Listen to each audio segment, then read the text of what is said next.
just because you started something and it didn't become a company that lasts for generations does not mean that it failed. In fact, it could have taught you something incredibly powerful that you then build into the next company, or that you just take, maybe you go and you get another job somewhere, but you are far more qualified for a job that you are more satisfied with. You can make a greater impact.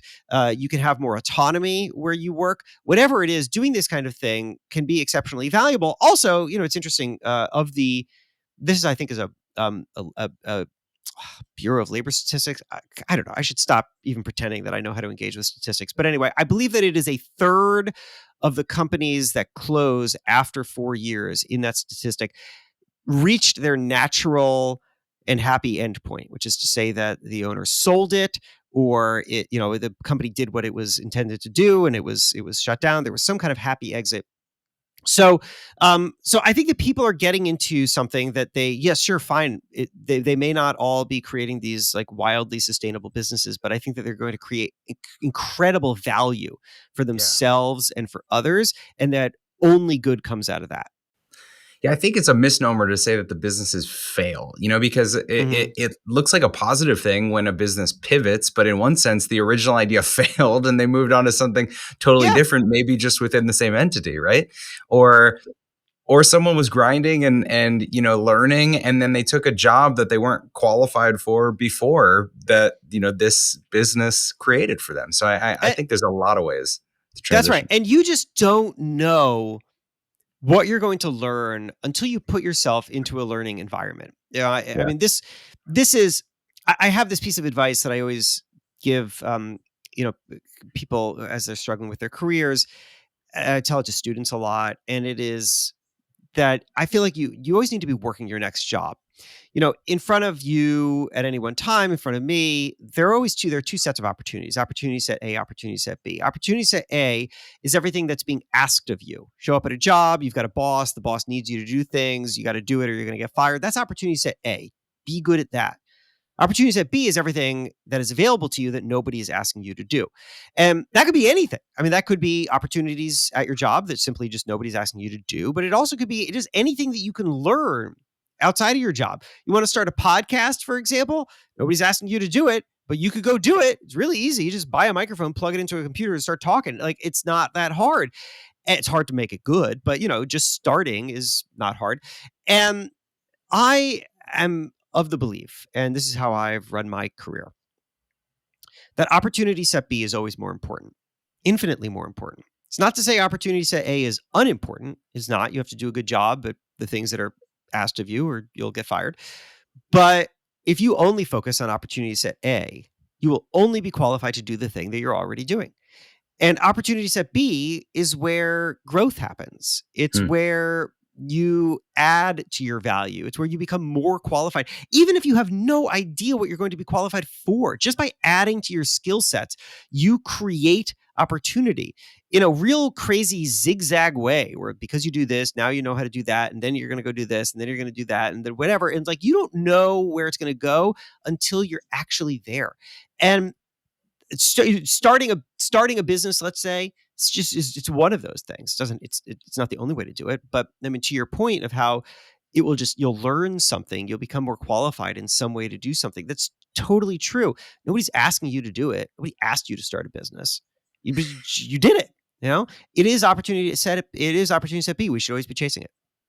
So you've got this broken down on your website and your bio, and anybody should just go to your website and look at this. But can you just give us high level, like, what's the example for you? What is your A and your B right now?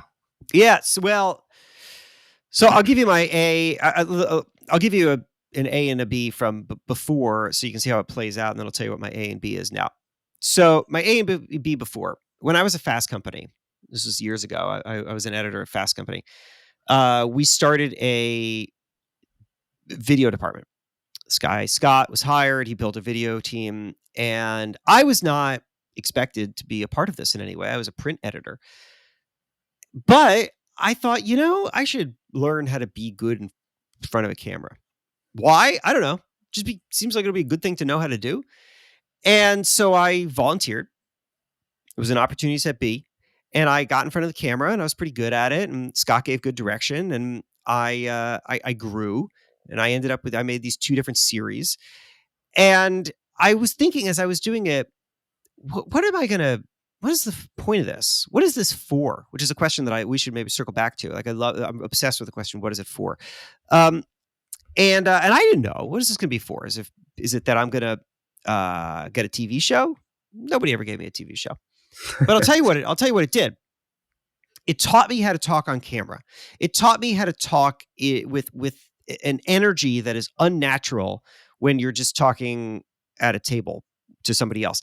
And that helped me once I started getting opportunities on stage as a speaker. It helped me when I started to think about becoming a podcaster.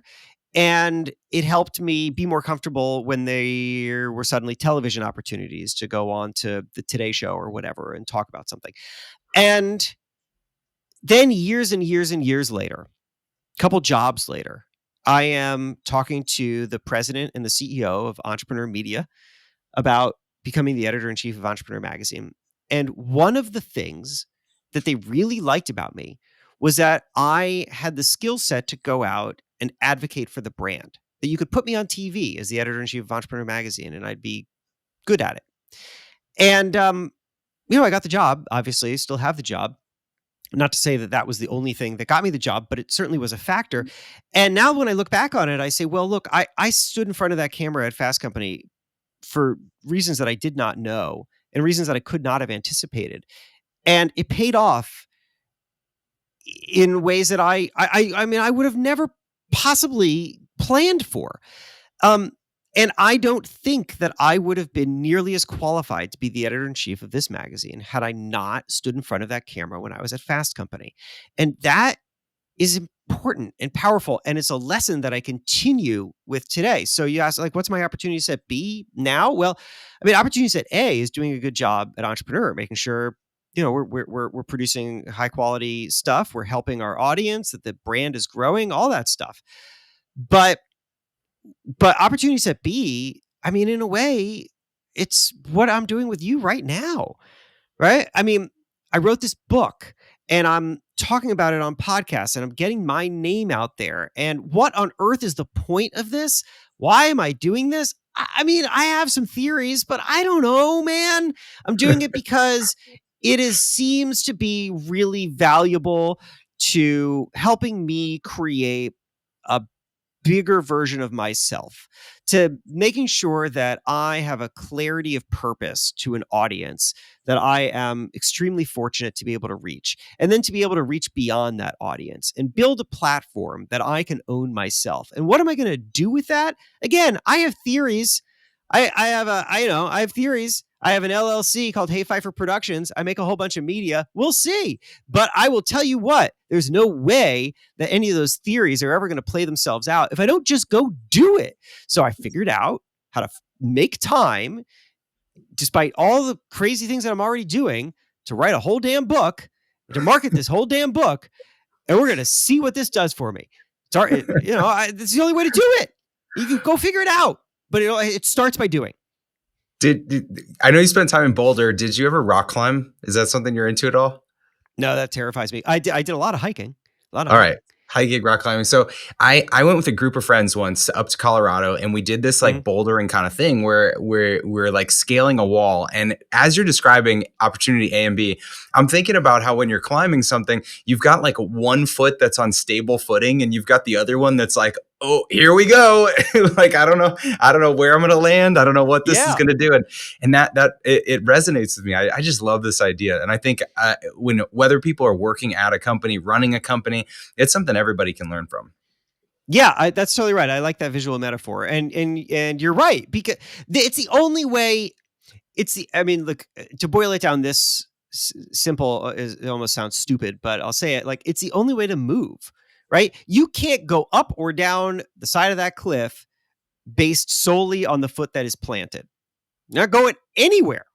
You're just going to stay where you are. So you got to move, and you're not going to know where it is. And that's why, I said earlier, I was like, there's a great risk in staying at a company for 20 years. There is. The risk is that you don't do anything. You got to move. And you don't know, there's just no possible way to plan where you're going to land. It's not possible. So I think people get hung up on this and they stay in one place and they think, well, I'll do it when I have a good plan, or I'll do it when I feel confident that I know where it's going to end up. And you're not going to. You're never Mhm. going to. So you're going to stay where you are. The only way to get anywhere is to go blindly in the darkness.